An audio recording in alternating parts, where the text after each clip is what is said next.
Right everyone, welcome back. Going to be breaking down Bellator 243 Chandler vs Henderson main card here. The lines have been up here, UK and Ireland, for a couple of days now, so it's only the main card fights that are available for betting.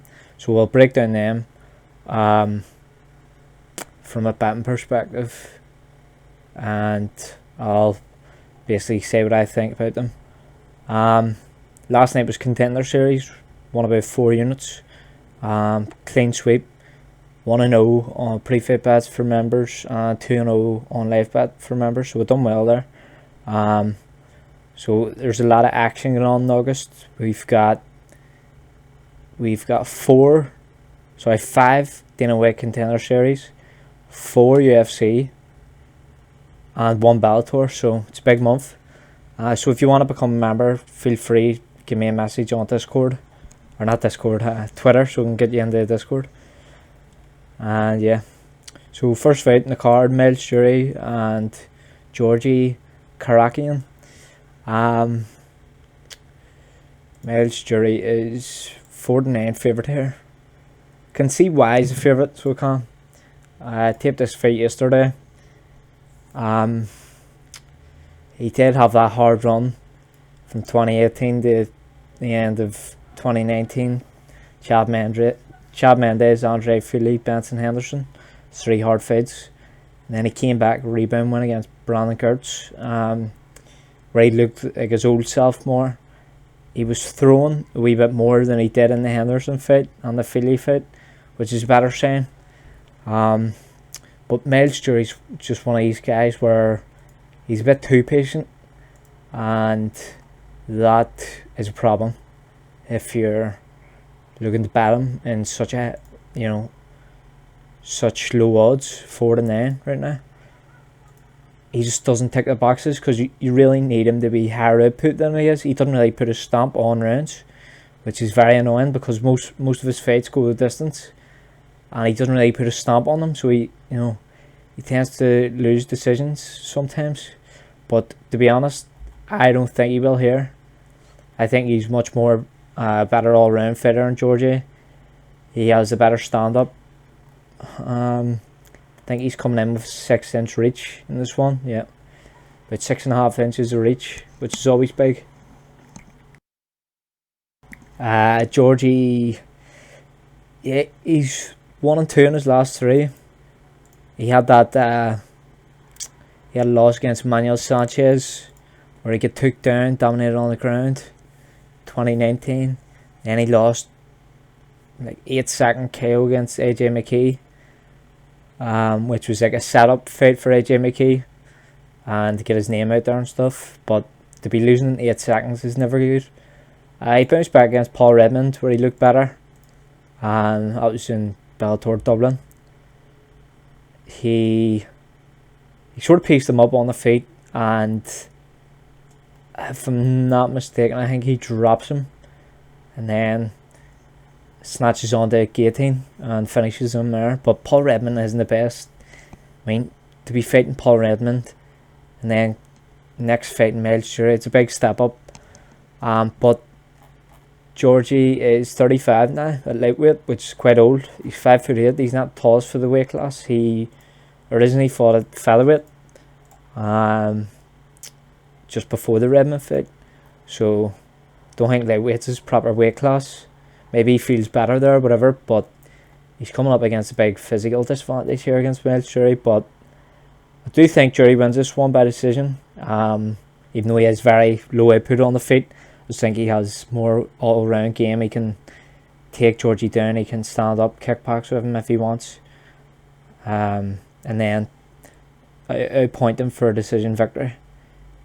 I'm interested in seeing if props come out for this, because that might be decent odds. If it's above evens, that's pretty good, because Miles Jury isn't the biggest finisher, and if you watch his fights, he's just very, don't know, he's not like ruthless in there as he used to be, kind of. It's like you're watching a sparring match, and I think it'll be like that even more so because there's no crowd for this one. So yeah, Miles Jury by decision there. this fight might be better for live betting because Miles Jury, even though if he is winning, he still makes it more competitive than it should be. For example, against Brandon Gertz, he should have easily 30-27 them. Jury won 29-28. They gave the third round away to Gertz. Or sorry, it might have been the first round actually. Let's see, the first round and third round, can't remember. But yeah, I think Miles Jury's odds will go up during the fight, so that's why I'm leaving this fight to live betting. Alright, so next fight, Curtis Millender versus Sabah Homasi. So this is a fight I just taped. Just there now.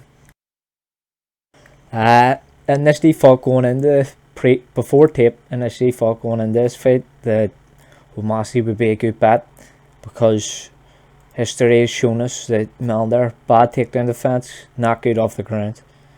Yeah, that's how he get beat against Zaleski. It's how he get beat against Bilal Muhammad. But he is very accomplished on the feet. He's a good kickboxer. But he's sort of similar to Miles Jury, that he isn't really ruthless. Most of his wins are by decision. Especially against higher tier competition, not regional stuff. But the reason why I thought Homasi would be a good bet was because obviously if you look at his odds, he is 14-5, which is high, very high. I don't know who would play Milner at 1-3, especially, you know, in an MMA fight. But saying that, his ground game has improved recently, and his takedown defense has sort of got better, as seen in his last fight, which I just watched. But topology playing up here. But I watched some tape on Homasi, and he didn't really come across to me as this big takedown artist, as he, you know, actively pursues the takedown. He didn't really. Against Abdullah, he did, but it was in a very small cage, and also Abdullah's lower tier competition really. I mean, he was getting pieced up on the feet by Tim Means, didn't take him down once. In the Al Hassan fight, he tried to take him down, but he was unsuccessful really, in both fights. And if you go back and watch those fights, I actually think, apart from Means, his UFC run has been unlucky. Because in the first Al Hassan fight, Herb Dean, early stoppage, very, very early stoppage, he kind of fucks Homasi over there in that one. And then in the rematch, there's one of the worst stand-ups I've ever seen in MMA. He has Al Hassan in side control, and the ref stands it up, and then 30 seconds later he gets knocked out dead on the feet, which is just shameful refereeing. You know, he just got unlucky there really, I think, because if he had stayed on top of Al Hassan, he would have drained him out, because Al Hassan is this fast twitch guy, and you know, he would have sapped his energy, but the ref fucked him over there, I think. He had that crazy KO win, 17 seconds, in his recent Bellator outing, which was good to see. He still has that power, so he does. It hasn't went away, but he has a major disadvantage on the feet against Milner, I think. Milner has a 5-inch reach advantage in this one. The longer fighter, better kickboxer, better range. This is in the 30-foot octagon, which plays into the advantage of Milner. You know, Milner was very unlucky, I think, to get released from UFC. 2 losses only in a row, and he got released. And 3 wins before that, so that's unlucky to me. But you know, he does have some good wins. Kevin Holland, Max Griffin. But there's no way I could play Milner at 1-3. Now, props haven't came out for this one, but well, actually they have. They must have just came out when I was, oh, that's interesting now. Yeah, fuck, that's interesting to me. didn't think. I thought the odds would be flipped, honestly. No, I like his fight to go to the distance, so do, because Milner isn't really, ruthless in there with his striking. He tends to be patient and just, outpoint people. So I think Milner wins this one by decision. Also don't think he finishes Homasi, because Homasi's got a serious chin. If you watch the Al Hassan fight, or not the Al Hassan, which fight was it? Abdullah, sorry. Yeah, if you watch the Abdullah fight, he sort of pieces off on him on the third round when Homasi's very tired, and he just takes it. So yeah, Milner decision there. Couldn't play that line, no chance. Co-main event: Matt Mitrione, Tim Johnson. See, initially before I taped this fight, I thought that in the Karatonov fight, the second one, obviously his most recent performance, Mitrione he looked like dog shit. But when I watched that fight, I didn't really get that sort of impression. I had a hazy memory of it. I think that Mitrione sort of laid an egg whenever he realised he couldn't get Karatonov out of there in the first round. And then there was all this weird gum shield shit was going on. His gum shield kept popping out, which was like distracting him. It popped out like 4 times. It was weird, but seeing round one, if you actually watch that fight, he actually looks good. Very quick, hasn't lost his speed, hasn't really lost his power too much. But in the second round, it's just a red flag, because he just gives up. He gives up on the feet when he starts to get dinged, when he feels the power of Karatonov. And Tim Johnson's not as powerful as Karatonov, but he does have that power.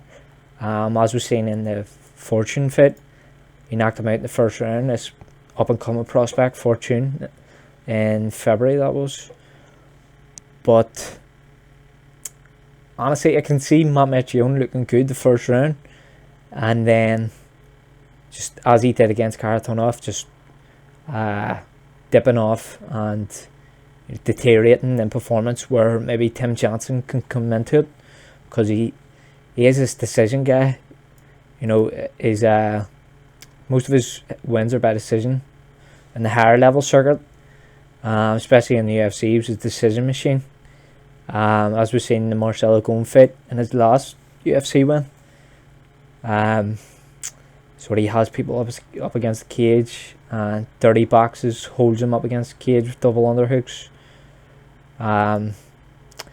But his 2 losses against Kongo and Minikov were obviously worrying. But if you go back and watch a Fortune fight, he looks very good there. He looked in much leaner shape than ever, to be honest. So, which is always good to see. Maybe coming into a career resurgence here in Bellator at the ripe age of 35,